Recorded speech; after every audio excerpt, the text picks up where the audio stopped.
நமது நம்பிக்கை பத்திரிகையின் ஆசிரியர், முன்னணி விளம்பர நிறுவனங்களில் படைப்பாளராக செயல்பட்டு வருபவர்.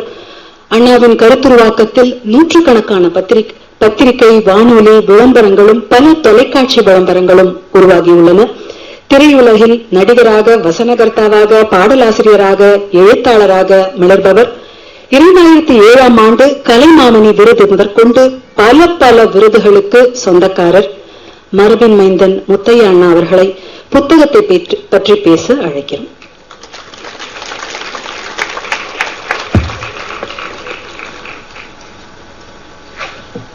வணங்குதலுக்குரிய நூலின் அறிமுகப்படியின் முதல் பிரதியை பெற்றிருக்கிற,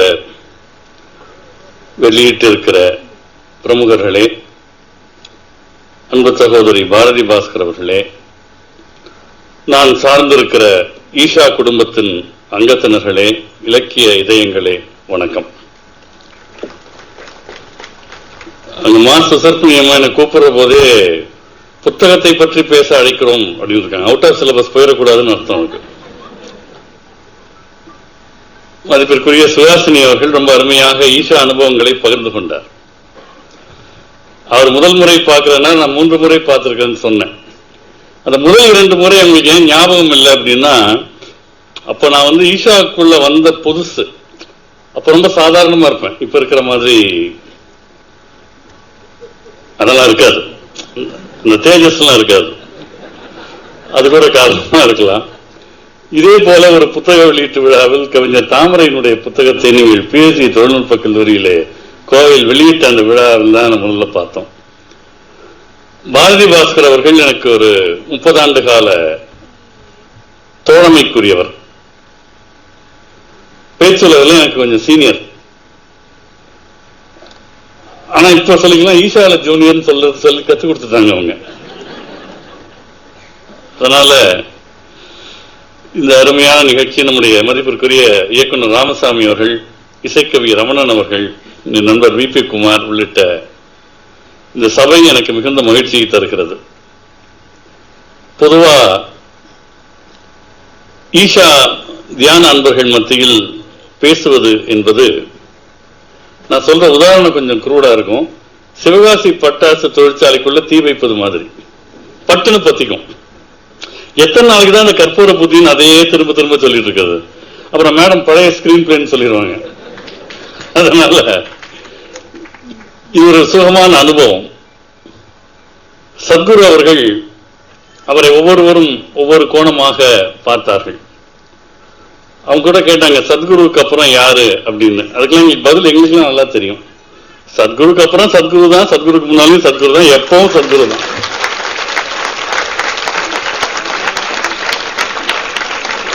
அதனால அதை பத்தி நம்ம கவலையே கிடையாது. இந்த புத்தகம் கர்மா என்று நாம் சொல்லக்கூடிய வினை, அதனுடைய முழு பரிமாணங்களில் இந்த புத்தகம் விளக்குகிறது. கர்மா என்பது ஒரு பெரிய சுதந்திரம், அது ஒரு பொறுப்புணர்வு. இந்த 2 தான் இந்த புத்தகத்தினுடைய 2 முக்கியமான அச்சாணிகள். அது ஏன் சுதந்திரம் என்றால், நம்முடைய செயல்களின் வழியாக நம்முடைய கர்ம வினையை நாம் உருவாக்குகிறோம். எப்படி ஏற்கனவே செய்த வினைகளின் வழியாக ஒரு பிறப்பை எடுத்தோமோ, அதுபோல் இந்த பிறவியில் செய்யக்கூடிய வினைகள் வழி இந்த பிறவியையும், எதிர்வரக்கூடிய பிறவிகள் இருந்தால் அதையும் கட்டமைக்கிறோம். நம்முடைய தமிழ் இலக்கியத்தில் ஒரு அருமையான பக்தி பாடல் ஒன்று உண்டு. அவரவர் வினை வழி அவரவர் வந்தனர். அந்த அவரவர் வினை வழி அவரவர் வந்தனர் என்பது நமக்கு இருக்கக்கூடிய ஒரு ஸ்டாக் ஆஃப் கர்மா. நான் பொதுவா என்னுடைய சமய சொற்பொழிவுல ஒரு உதாரணம் சொல்றது உண்டு. இப்ப நான் திடீர்னு கர்ம வினைகள் பற்றி ஒரு விளக்க உரை எடுத்தேன்னா அந்த அரங்கத்துல பாதி காலியா போயிடும். எல்லாம் வராத போனை பேசிக்கிட்டே வெளில போயிடுவாங்க. அதாவது பொதுவா சொல்லுவாங்க, சஞ்சித கர்மம், பிராரப்த கர்மம், ஆகாமிய கர்மம்னு 3 நம்முடைய மரபுல சொல்லுவாங்க. இந்த சஞ்சித கர்மம்ங்கிறது பல்வேறு பிறவிகளா சேர்த்து வைத்திருக்கக்கூடிய ஸ்டாக். பிராரப்த கர்மம் இந்த பிறவிக்குன்னு நமக்கு தரப்படக்கூடிய இன்ஸ்டால்மெண்ட். ஆகாமிய கர்மம் அப்படிங்கிறது இந்த பிறவில நம்ம புதுசா கலெக்ட் பண்ணது. இது நான் எப்படி ஒரு உதாரணம் சொல்லுவேன்னா, ஃபிளைட்ல நம்ம போற போது செக்இன் லக்கேஜ் ஒன்று கொடுத்துப்போம். அது நம்ம கண்ணுக்கு தெரியாது, அது வேற எங்கேயும் இருக்கும். அதான் சஞ்சித கர்மம். கையில ஒரு ஹேண்ட் லக்கேஜ் கொண்டு போவோம், 5 kilo or 7 kilo depending on the airline. அதான் பிராரப்த கர்மம், அந்த பிறவிக்குன்னு கொண்டு வர்றது. இந்த ஏர்போர்ட்ல போய் சும்மா இருக்க மாட்டோம், அங்க போய் ஷாப்பிங் பண்ணுவோம். அதான் ஆகாமிய கர்மம்.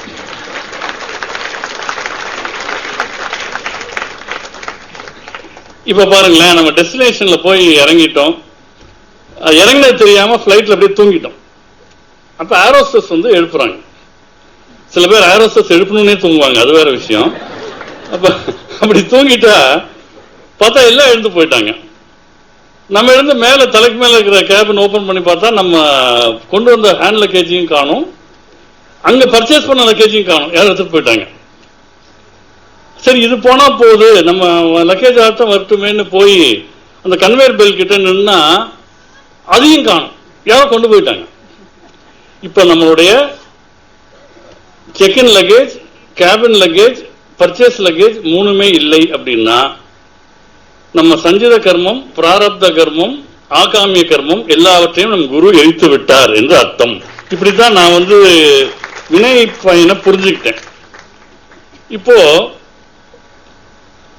சத்குரு ரொம்ப அழகா இந்த புத்தகத்துல சொல்றாங்க, நாம் எதை நோக்கி நம்முடைய விருப்பத்தை செலுத்திக் கொண்டோ இருக்கிறோமோ அது எங்கெங்கெல்லாம் அவைலபிளா இருக்கோ அங்கே நாம் இருப்பதை பிரபஞ்சம் உறுதி செய்யும் அப்படிங்கிறார். இதுதான் இந்த காஸ்மிக் டிசைன். நமக்கு சில விஷயங்கள் வாழ்க்கையில ரொம்ப பிடிக்கும் அப்படின்னா அது உனக்கு பிடிக்கிறது நல்லதா இல்லையா அந்த கேட்டகரைசேஷன்லாம் கிடையாது, டிஸ்கிரிமினேஷன் கிடையாது. உனக்கு அது பிடிச்சிருக்கா, உனக்கு கிடைக்கிற மாதிரி ஏற்பாடு பண்றேன்னு பிரபஞ்சம் சொல்லுவோம்.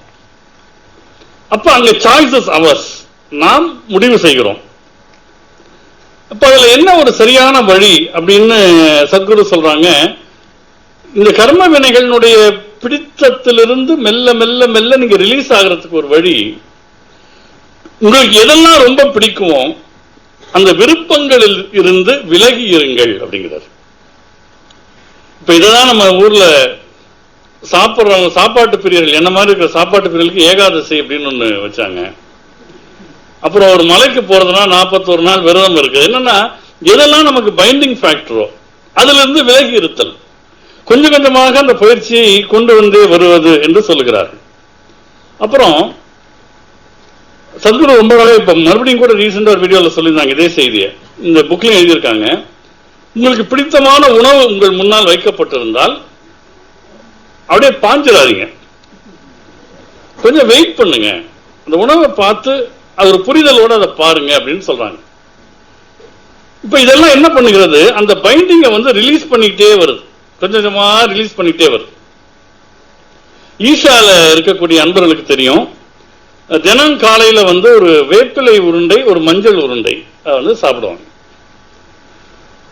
இல்ல என்ன மாதிரி ஆட்களுக்காக அது இப்ப கேப்சூல்ல வந்துருச்சு. பொதுவா அது எப்படி பழக்கம்னா அதை அப்படியே வாயில் இட்டு மென்று விழுங்குவது.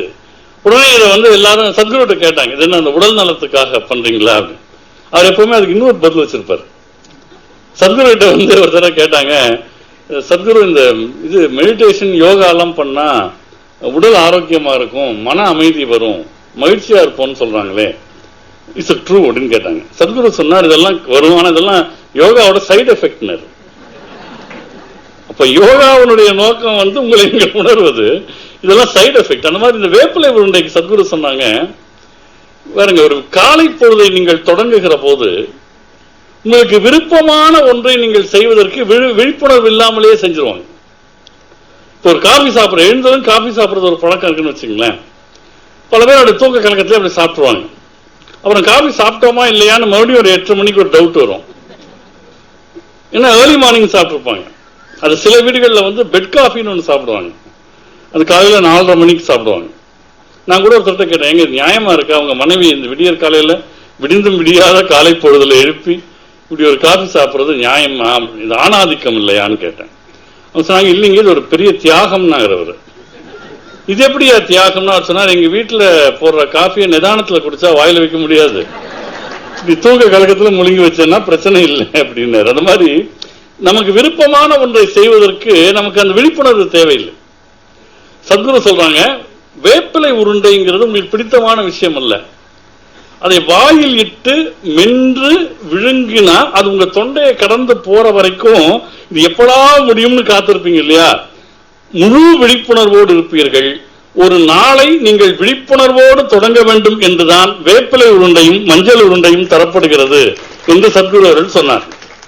அப்போ இந்த கம்பல்ஷன்ஸ், நிர்பந்தங்களிலிருந்து விலகுவதன் மூலம் கர்ம வினையினுடைய தலைகளிலிருந்து நாம் நம்மை விடுவித்துக் கொள்வதற்கு அது ஒரு சின்ன வழி என்பதை சத்குரு அவர்கள் இந்த நூலிலே சொல்லுகிறார். இதுல ரொம்ப முக்கியமா சொல்ற ஒரு உதாரணம் எனக்கு ரொம்ப பிடித்திருந்தது. கையில ஒருத்தர் கத்தியோடு இருக்கிறார். அது யாரோ ஒருத்தர் போய் அடிச்சுமாடி எம்ஜிஆர் படம் டிவியில பார்த்துட்டு அதை தடால் அடிச்சு காமிக்கிறாரு. எதிர்பாராத விதமா எதிர இருந்தவர் மேல அது பட்டு அவர் இறந்து போயிடுறார். இதுல உள்நோக்கம் எதுவுமே கிடையாது, விபத்து.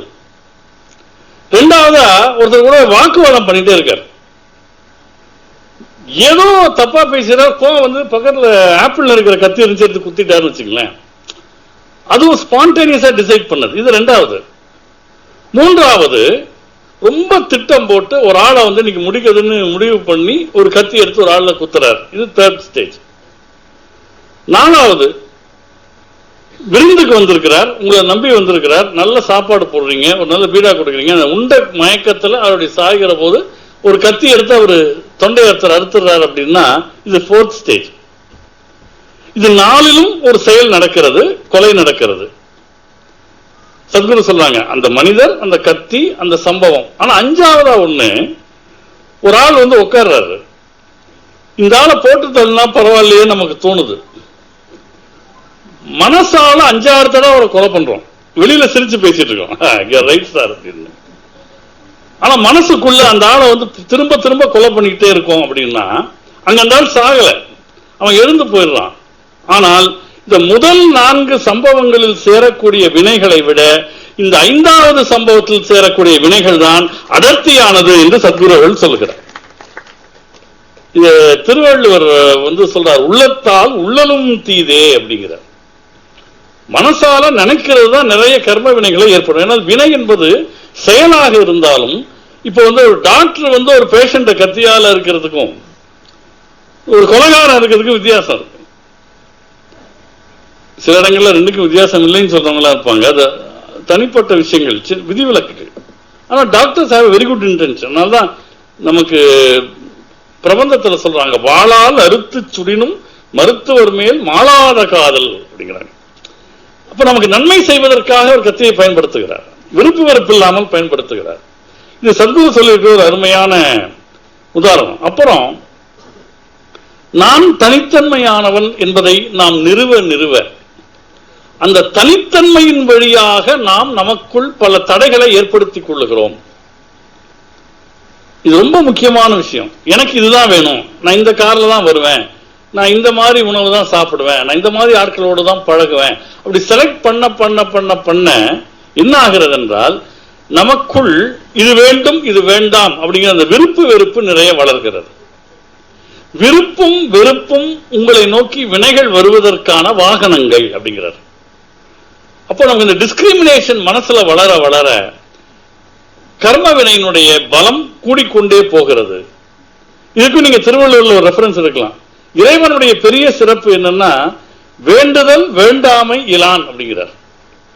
கடவுள் நம்ம யாரை சொல்லலாமா? வேண்டுதல் வேண்டாமை இலான் அடி சேர்ந்தார்க்கு யாண்டும் இடும்பை இல. சத்குரு அவர்களிடத்துல நான் சொல்றது 25-27 வருஷத்துக்கு முன்னால இந்தியன் ஹாக்கி டீம் பயிற்சி எடுத்தாங்க.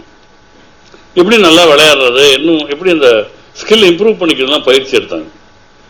அதுல ஒருத்தர் சத்குருவனுடைய அந்த ஆன்மீக சக்தியை உணர்ந்து ஒருத்தர் கேட்டார், சத்குரு, நாங்க பாகிஸ்தான் எடுத்து விளையாடுறோம், போட்டி போட போறோம், நாங்க ஜெயிக்கிற மாதிரி நீங்க எங்களுக்கு ஒரு ஏற்பாடு பண்ணி கொடுக்கணும்னு கேட்டாங்க. சத்குரு சொன்னாங்க, நீங்க என்கிட்ட பயிற்சி எடுக்கிறீங்க, பாகிஸ்தான் வீரர்கள் என்கிட்ட பயிற்சி எடுக்கல. It doesn't mean that I love them lesser அப்படின்னார். இதன் காரணமாகவே நான் அவர்களின் மேல் குறைவான அன்பு கொண்டிருக்கிறேன் என்று கணக்கு போட்டு விடாதீர்கள். இங்க நீங்க வந்திருக்கிறது உங்க ஸ்கில்ல என்ஹான்ஸ் பண்றதுக்கே தவிர அடுத்தவருடைய திறமையை குறைப்பதற்கு அல்ல என்று சத்குரு அவர்கள் சொன்னார்.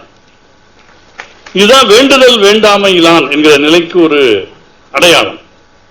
அதே நேரம் ரொம்ப காலமாக சொல்லப்பட்டு வரக்கூடிய ஒரு விஷயத்தை சத்குரு அவர்கள் இந்த புத்தகத்துல டீல் பண்றாங்க. ஆசைதான் துன்பத்தின் காரணம் அப்படின்னு புத்தர் சொன்னாரே அப்படின்னா சத்குரு கேட்கிறாங்க, அவ்வளவு பெரிய ஞானி அவர், அவருக்கு தெரியாம இருக்குமா இந்த உலகத்தில் நாம் இயங்குவதற்கு ஆசை அவசியம் என்று தெரியாமல் இருக்குமா? ஆசை வேறு, பற்று வேறு. இது எனக்கு வேண்டும் உறுதியாக பற்றுவது பற்று. ஒரு லட்சியம் என்பது ஆசை என்று நம்ம மொழிபெயர்த்த முடியாது. கவிஞர் இளந்தேவன் கூட பாரதி ஒரு கவிதையில சொன்னாரு, துன்பத்தின் காரணம் ஆசையாம், அது தோல்வியில் விழுந்தவன் வாசகம், இன்பமும் துன்பமும் இறக்கைகள், அவை இருப்பதனால் நாம் பறக்கிறோம். ஒற்றை சிறகுடன் பறப்பது எந்த உலகிலும் சாத்தியம் இல்லைகான், கற்றை சடைமுனி ஆயினும் சில கவலையும் மகிழ்ச்சியும் உண்டுகான். அந்த மாதிரி ஆசை என்பது ஒரு லட்சியத்தின் பெயர், அதை நாம் ஆசை என்று மொழிபெயர்த்துக் கொள்கிறோம். எதிலேயும் ஈடுபடாமல் இருப்பது ஆசை அல்ல, எல்லாவற்றிலும் ஈடுபட்டு அது பற்றில்லாமல் இருப்பதுதான் ஆசை என்கிற தெளிவு இந்த புத்தகத்தினுடைய பக்கங்களிலே நமக்கு கிடைக்கக்கூடிய ஒரு அழகையும் நாம் பார்க்கிறோம். இதுல இன்னொரு ரொம்ப அருமையான இடம், சத்குரு கிட்ட ஒரு செய்தியாளர் கேட்கிறாங்க. அவங்க என்ன கேட்கிறாங்கன்னா, இந்த வாழ்க்கை என்பது துன்பமயமானது என்பதை ஒப்புக்கொள்கிறீர்களா அப்படின்னு கேட்கிறாங்க. சத்குரு சொன்னார், அது துன்பமயமானதா இன்பமயமானதாக இருக்கட்டும், தேர்வு செய்கிற உரிமை உங்களுக்கு இருந்தால் துன்பத்தை தேர்ந்தெடுப்பீர்களா ஆனந்தத்தை தேர்ந்தெடுப்பீர்களாங்கிறார். ஆனந்தத்தை தேர்ந்தெடுப்போம் தான் எல்லாம் சொல்லுவாங்க, அந்த செய்தியாளர் அதான் சொல்றாங்க. சத்குரு சொல்லுகிறார், வாழ்க்கை துன்பமயமானது ஆனந்தமயமானதுன்னு பிராண்ட் பண்ணாம வாழ்க்கையை எப்படி ஆனந்தமாக வாழ்வது என்று பாருங்கள். காரணம், துன்பமும் ஆனந்தமும் வாழ்க்கையில் இல்லை, அது உங்களிடம் இருக்கிறது அப்படின்னு சொல்றாங்க. எனக்கு ரொம்ப நாளா ஒரு சங்க இலக்கிய பாட்டினுடைய ஒரு 2 வரி புரியாம இருந்தது.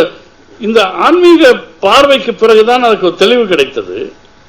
ஒரு சங்க இலக்கிய புலவன் என்ன சொல்லுகிறான், இன்னாதம்மை உலகம், இந்த உலகம் மிக கொடுமையானது, இனிய காண்க அதன் இயல்புணர்ந்தோரே. இது ஒன்னா இருக்குன்னு சொல்லணும், இல்ல இல்லைன்னு சொல்லணும். இவர் என்ன சொல்றாரு, இந்த உலகம் ரொம்ப துன்பமயமானது, ஆனால் அதன் இயல்பை உணர்ந்தவர்கள் அதில் இருக்கிற இனிமையை காண்பீர்களாக அப்படின்றார். நமக்கு இந்த வரியை நம்ம மறுவாசிப்பு செய்கிற போது என்ன நமக்கு தோன்றுகிறது, இன்னாதம்மை உலகம் என்று நாம் எதனால் முடிவு செய்தோம்? உலகத்தின் இயல்பினால் அல்ல, அது நம்முடைய இயல்பினால் முடிவெடுத்தோம். எனக்கு நேர்ந்த வரி, எனக்கு நேர்ந்த தோல்வி, எனக்கு நேர்ந்த ஒரு அதிர்ச்சி, இதெல்லாம் வச்சுக்கிட்டு இந்த உலகம் துன்பமயமானதுன்னு முடிவெடுத்தோம். ஆனால் உலகத்தின் இயல்பு இன்பமாகவும் இல்லை துன்பமாகவும் இல்லை, அது உங்கள் அபிப்பிராயத்தில் இருக்கிறது. எனவே அந்த உலகை நீங்கள் அன்புமயமாக பார்த்தால் அதன் துன்பம் நீங்கி இன்பம் புலப்படும் என்பதைத்தான் 2000 ஆண்டுகளுக்கு முன்பு இன்னாதம்மை உலகம் இனிய காண்க அதன் இயல்பு உணர்ந்தோரே என்று சொன்னார். அப்போ சத்குரு அவர்கள் ரொம்ப தெளிவாக சொல்லுகிறார், ஆனந்தத்தை நீங்கள் தேர்ந்தெடுத்தால் இது துன்பமானது என்கிற முடிவுக்கு நீங்கள் வர வேண்டிய அவசியம் இல்லை என்று ரொம்ப அருமையாக அவர்கள் சொல்லுகிறார்கள். இப்படி பல பகுதிகளை இந்த புத்தகத்திலிருந்து நாம் சொல்லிக்கொண்டே போகலாம். அந்த ரொம்ப அற்புதமா ஒன்று சொல்றார், இந்த கர்ம வினையினால எனக்கு இவ்வளவு பிரச்சனை அப்படின்னு சில பேர் துன்பப்பட்டா அவர் சொல்றாரு, உங்களுடைய ஒத்துழைப்பு இல்லாமல் உங்கள் கர்மா துன்பத்தை ஏற்படுத்தாதுங்கிறார். இது ரொம்ப ப்ரொஃபவுண்ட் ஸ்டேட்மெண்ட். என்னுடைய ஒத்துழைப்பு இல்லாமல், என் விருப்பம் இல்லாமல், என் அனுமதி இல்லாமல் என்னுடைய கர்ம வினை எனக்கு துன்பத்தை ஏற்படுத்த முடியாது. அதுக்குதான் சத்குரு கொடுத்த அந்த 13 நாள் வகுப்புலையும் சரி, 7 நாள் சாம்பவியிலையும் சரி, அந்த இன்னர் இன்ஜினியரிங் சொல்றீங்களோ அதுலயும் சரி, சத்குரு கொடுத்த ஒரு அருமையான ஆயுதம் அக்செப்டன்ஸ், ஏற்றுக்கொள்ளுதல். உன்னை எழுத்து நிற்கிற போதுதான் உங்களுக்கு அது வலியாகவும் மகிழ்ச்சியாகவும் வேறு வேறாக தெரிகிறது. அக்செப்டன்ஸ் இருக்கக்கூடிய போது நம்முடைய ஒத்துழைப்பு இல்லை என்றால் துன்பம் நம்மை தொடாது. இந்த சத்குரு உதாரணத்தில் சொல்றார், உங்களை நோக்கி ஒருத்தர் குப்பை கூலங்களை வீசுகிறார் என்று வைத்துக் கொள்ளுங்கள். குப்பை கூலங்களை உங்களை நோக்கி வீசினால் உங்களுக்கு 2 சாய்ஸ் இருக்கு. ஒன்னு, அதை எடுத்து உடம்பு பூரா பூசிக்கலாம். அவன் அதை எதிர்பார்த்து தான் வீசுறான். எவ்வளவு பெரிய முட்டாள் தெரியுமா, நான் வீசுறேன் பாரு பண்ணிக்குவான் அப்படின்னு. பல பேர் அடுத்தவன் முட்டாளுங்கிற அபிப்பிராயத்திலே தீமைகள் செய்யறான். அதை இவன் தனக்குரிய கருவியா பயன்படுத்திக்க முடியாது. நாங்க மேடைகளில் வேடிக்கையா ஒன்று சொல்லுவோம். 2 முதலாளிகள் பேசிக்கிட்டாங்களாம். என்னோட வேலைக்கார மாதிரி முட்டாள் உலகத்திலே இல்லைன்னு ஒருத்தர் சொன்னார்.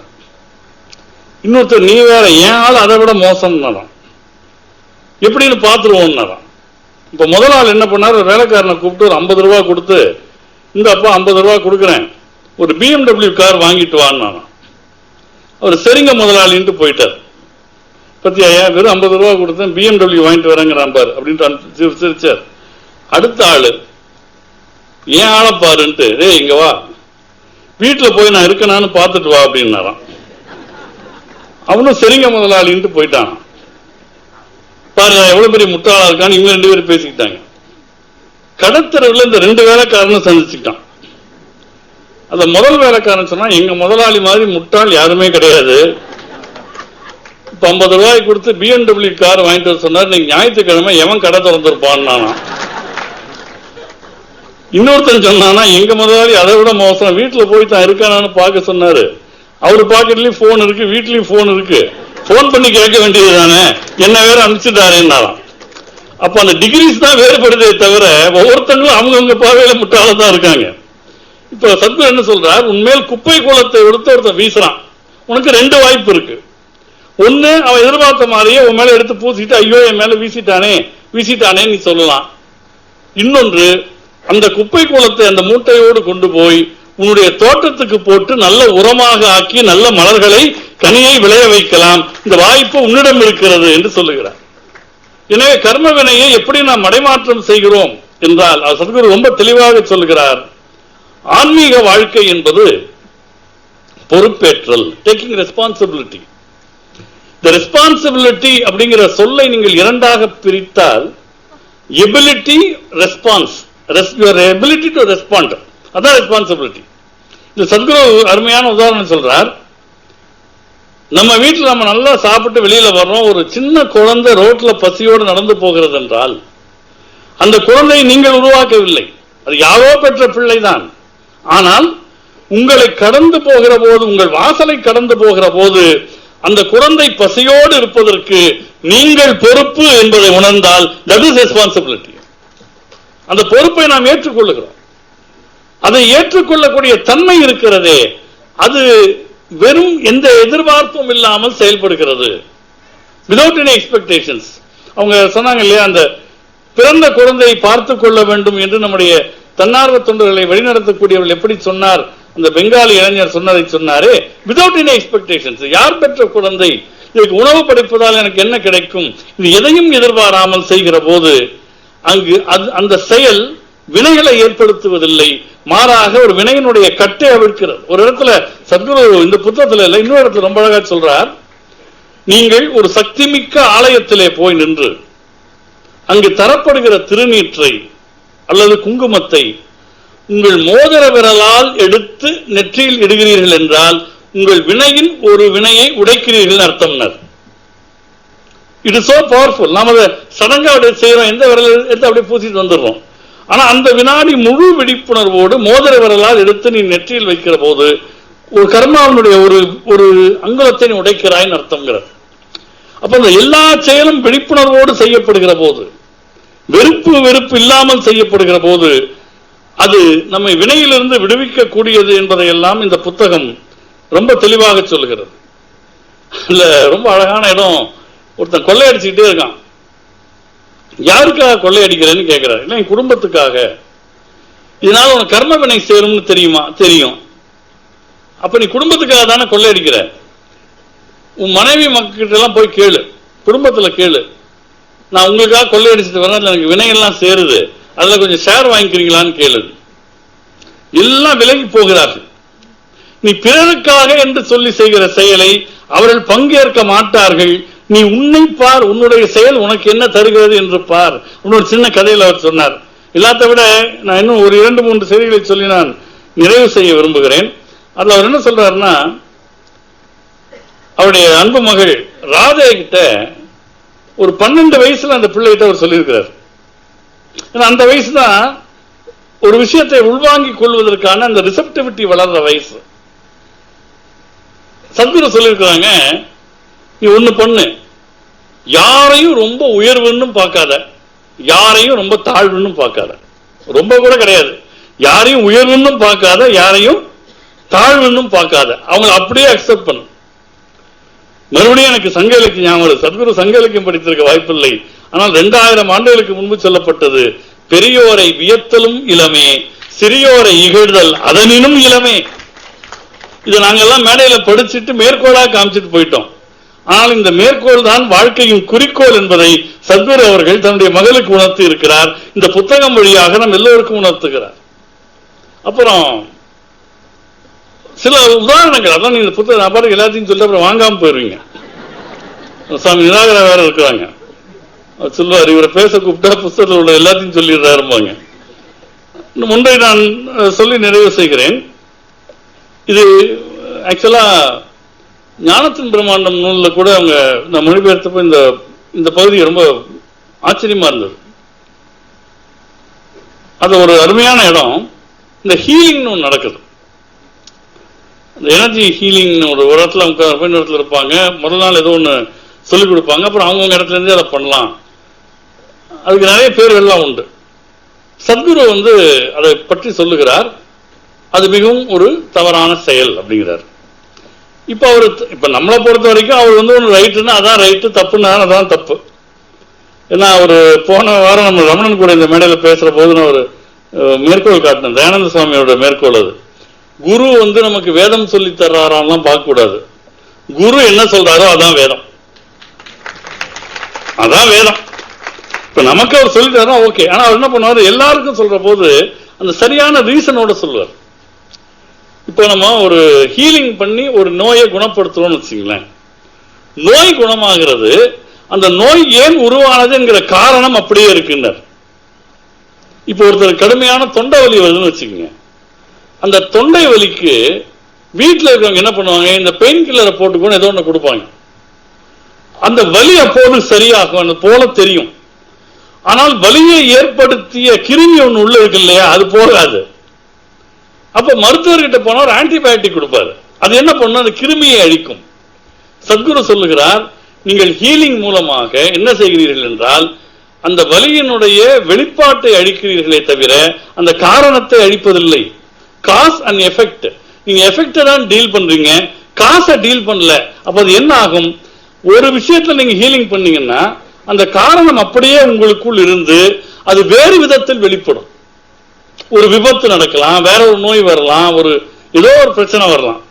அப்போ அந்த காசு நோக்கி நீங்க கவனம் செலுத்துமே தவிர ஹீலிங்கிற எஃபெக்டை நோக்கி கவனம் செலுத்தக்கூடாது என்பதை இந்த புத்தகத்திலேயும் சத்குரு அவர்கள் வலியுறுத்துகிறார்கள். நான் என்னுடைய சிற்றறிவு கெட்டிய வரையில் என்னுடைய குழந்தை பருவத்திலிருந்து இந்த விநாயகர் தொகுதி குறித்து அறநூல்களில், ஆன்மீக நூல்களில், பக்தி நூல்களில், தர்க்க நூல்களில் எல்லாம் நிறைய பார்த்திருக்கிறேன். ஆனால் வினை என்றால் என்ன, கர்மா என்றால் என்ன என்று அது வெளிப்படக்கூடிய வழிகளை சின்ன சின்ன சாதனாக்களாக இணைத்து கொடுத்து இது போன்ற ஒரு புத்தகத்தை நான் என் வாழ்க்கையில் படித்ததில்லை. ரொம்ப படிச்சால் கிடையாது, படித்த வரைக்கும் சொல்றேன். இப்படி ஒரு புத்தகத்தை, ஒரு முழுமையான புத்தகத்தை நான் வாசித்ததில்லை. இதனை நமக்கு அருளி இருக்கிற சத்குரு அவர்களுடைய திருவடிகளை மனமொழி மெய்களாலே வணங்கி இந்த அளவில் இந்த உரையை நிறைவு செய்கிறேன். வணக்கம்.